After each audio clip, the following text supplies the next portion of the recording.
हाँ कुह बर्तमान चिकेन स्वादिष्ट पड़गला गरम मसला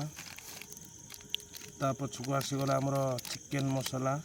जेहेतु चिकेन मसला टी रही शालपत्र गंधटा को मारदेव तापर रहा आमर आखि दुर्शिया देखागला भाया हलदी पाउडर से छिड़ुनी दांतर कामुड़ तापर आम पकड़ा राग अनुसार खाइबा अनुसार आमर राग जी आम खाईपर शेष रहा आमर कौन ना नॉनवेज पेस्ट गाँव में न मिलवर आम यूज कले कौन अदा और रसुण गार्लिक पेस्ट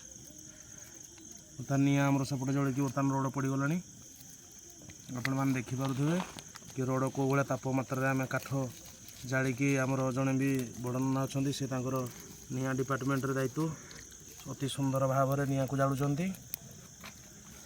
गाँव को आसला मैंने छड़ा आम जीवन अधा आम आउ कि स्वादिष्ट पकईवा कंचा लंका जोटा आमको विटामिन भी मिले तादर दुईटा रू तीन टा पकईवा लंका एबे आम ताको भल भाव में मिक्स करदे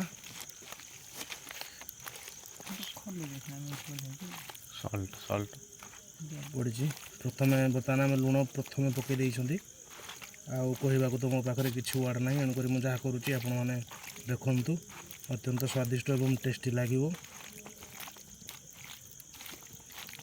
बर्तमान फाइनाल उपर तेल जेहेतु लगिलानी हाथ में आउ टे आम तेल यूज करवा तेल टे सफिसीयंट देले सोरिषर तेलटा पोड़ार बास्ना एवं तार फ्लेवर टी भल आसो खली देची बर्तमान आम खली जोटा कि आम शालपत्र केवल ओडिशा रे ही व्यवहार हुए ताको मुझे भल भाव निबुज करदेवी हम कि ना मुझे जानी काठीर दुर्बलता बहुत कम मजबूतिया काठी नुह ये फिर भी मुझे ट्राए करुँची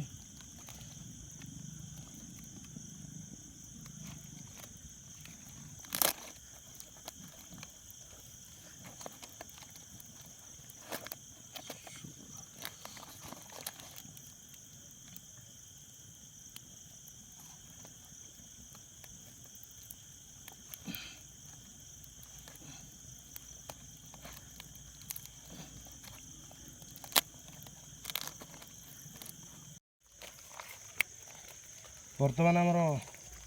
निआ उपर को गलानी पत्र आपण मैंने देखिपे आम कौ हिसाब से झाड़ नाड़ हो करुचु टेस्ट लगे आपण मानक जनइबू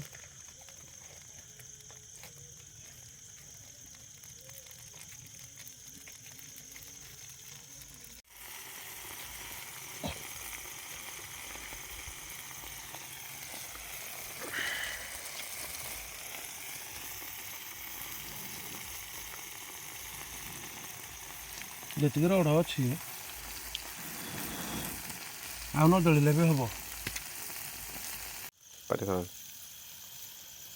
किए फोन कर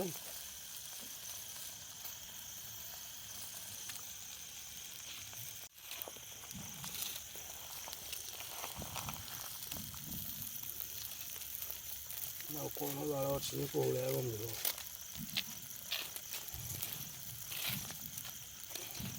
रोड क्या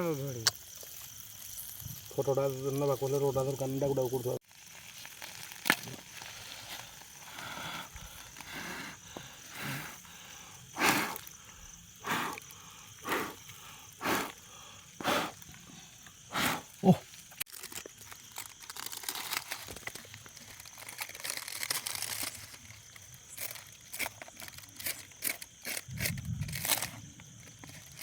खली छटी खली लेव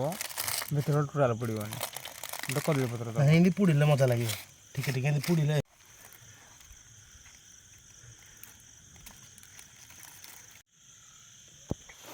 बर्तमान आमर जंगलर जंतु पोड़ा रेडी हो गलानी एबे बर्तमान आमर टेस्ट करेंगे आम पूजा कमिटीर संपादक मिस्टर लिपुन कुमार दास आमी लगुच आज्ञा आपन को शालपत्र जो बास्ना एवं तार जो मधुरतार भाव शालपत्र जो कंचा पत्र जो बास्ना ये बास्नाटा पूरा यम्मी बहुत टेस्ट लगे ଆଚ୍ଛା ଆପଣ ଆଗାମୀ ଦିନରେ ଏମିତି ଖାଇବାକୁ ମାନେ ଚେଷ୍ଟା କରିବେ କିମ୍ବା ଚିକେନ୍ କଷିକି ଖାଇବାକୁ ଚେଷ୍ଟା କରିବେ? ଏମିତିଟା ବହୁତ ଟେଷ୍ଟି ଲାଗୁଛି। ଧନ୍ୟବାଦ ଆଜ୍ଞା, ଆମ ଗାଁକୁ ଆସିକିରି ଆପଣଙ୍କୁ ଏମିତି ଖାଇବାର ସୌଭାଗ୍ୟ ଆମେ ଦେଇପାରିଥିବାରୁ। ତେଣୁକରି ଭବିଷ୍ୟତରେ ଯଦି କେବେ ଆପଣଙ୍କର ଏଭଳି ଇଚ୍ଛା ହୁଏ ତାହେଲେ ଆମ ସହିତ ଯୋଗାଯୋଗ କରିବେ। ଆମ ୟୁଟ୍ୟୁବ୍ ଚ୍ୟାନେଲ୍ ହେଉଛି lipundas.com। ଆଜିର এই ଭିଡ଼ିଓଟି ଆପଣଙ୍କୁ କେମିତି ଲାଗିଲା ଲାଇକ୍ ଏବଂ କମେଣ୍ଟରେ ଆପଣ ଜଣାନ୍ତୁ।